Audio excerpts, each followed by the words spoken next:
Welcome all of you nursing notes by DS YouTube channel. इस video में हम BSc nursing entrance exam 2024 में biology के important जो क्वेश्चन आने के चांसेज हैं, जो मोस्ट एक्सपेक्टेड हैं, उनको डिस्कस करेंगे। फर्स्ट क्वेश्चन देखते हैं। Perinatal transmission is said to occur when a pathogen is transmitted from. Perinatal transmission किसको कहा जाता है? किस चीज़ को पेरीनेटल ट्रांसमिशन कहते हैं? कौन सी कंडीशन में जब पैथोजन ट्रांसमिट होता है उसको हम पेरीनेटल ट्रांसमिशन कहते हैं?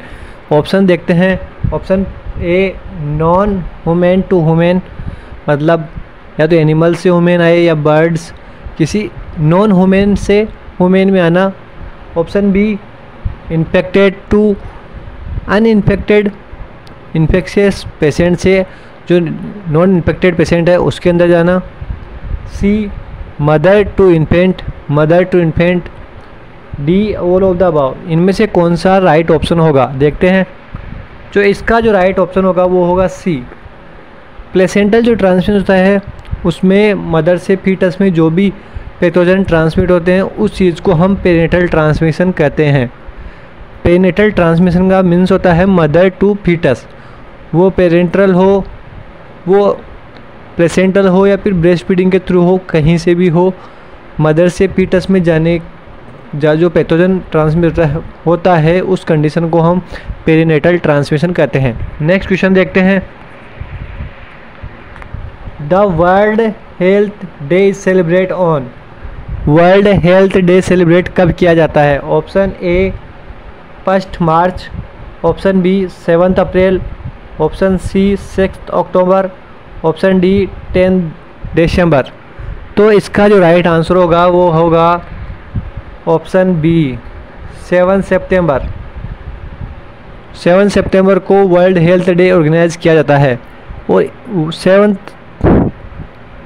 WHO का ऑर्गेनाइजेशन डे भी 7 अप्रैल भी होता है। ओके, नेक्स्ट क्वेश्चन देखते हैं। Which of the following disease is also known as salmonella enterica serotype typhi. Salmonella enterica serotype typhi कौन सी डिजीज़ को बोला जाता है? ऑप्शंस देखते हैं। Option A, typhoid. Option B, malaria. Option C, diarrhoea. Option D, yellow fever. इनमें से किस को साल्मोनेला एंट्राइका सीरोटाइप टाइफी कहा जाता है? तो जो इसका राइट आंसर होगा वो होगा option A, typhoid. Salmonella typhi bacteria के वजह से टाइफाइड होता है और इसका दूसरा नाम साल्मोनेला एंट्राइका सीरोटाइप टाइफी इसी डिजीज़ को कहा जाता है। नेक्स्ट क्वेश्चन देखते हैं। The hormone erythropoietin is produced in. Erythropoietin hormone कहाँ से प्रोड्यूस्ड होता है? A, liver. B, spleen. C, kidney. Option D, thyroid gland. इसका राइट आंसर देखते हैं। इसका राइट आंसर होगा किडनी।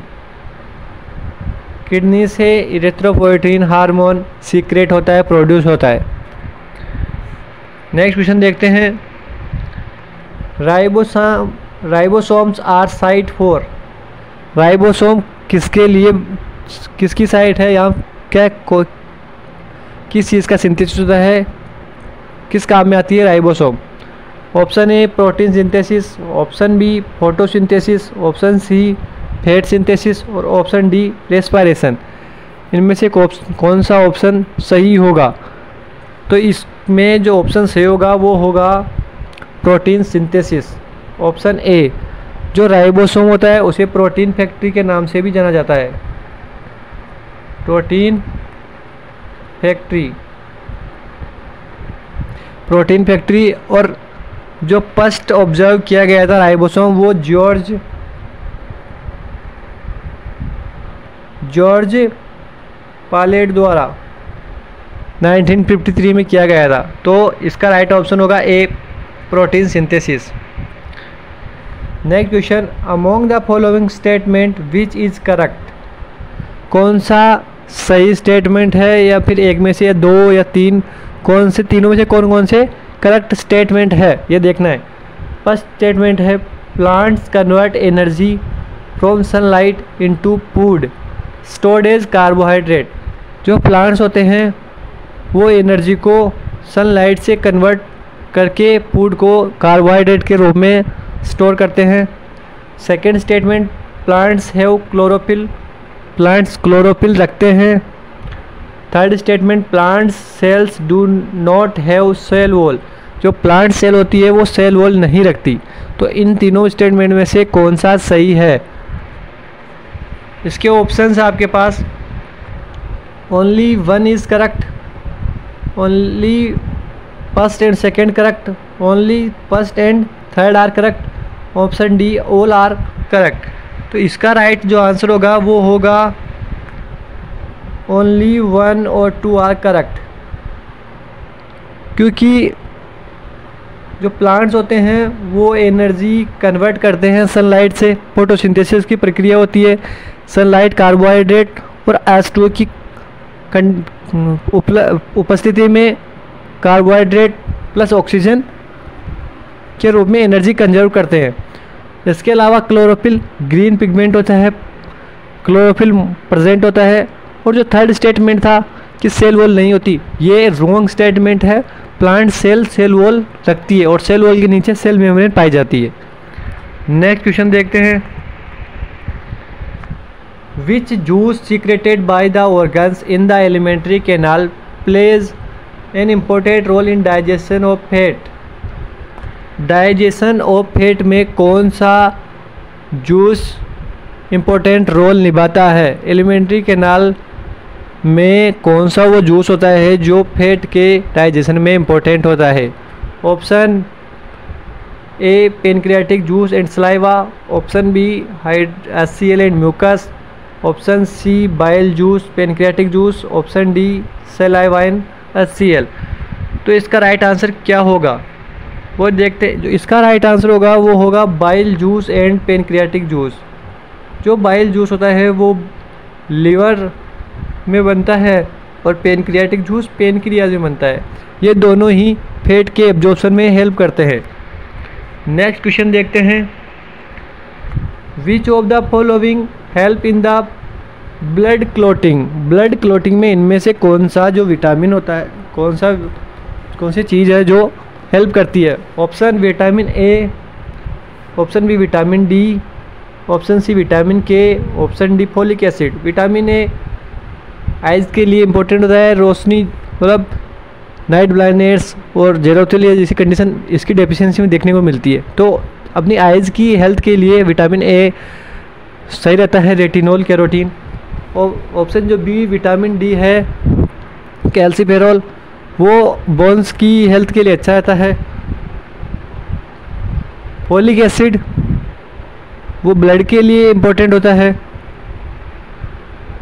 एंड विटामिन जो के होता है वो ब्लड क्लॉटिंग में हेल्प करता है। ब्लड क्लॉटिंग में हेल्प करता है वो विटामिन के फाइलोक्विनोन, जो इसका साइंटिफिक नेम है वो है फाइलोक्विनोन।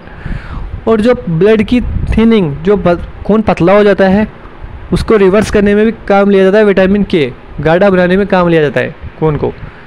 तो नेक्स्ट क्वेश्चन देखते हैं, permanent method of sterilization in males में स्टेरिलाइजेशन का परमानेंट मेथड कौन सा है?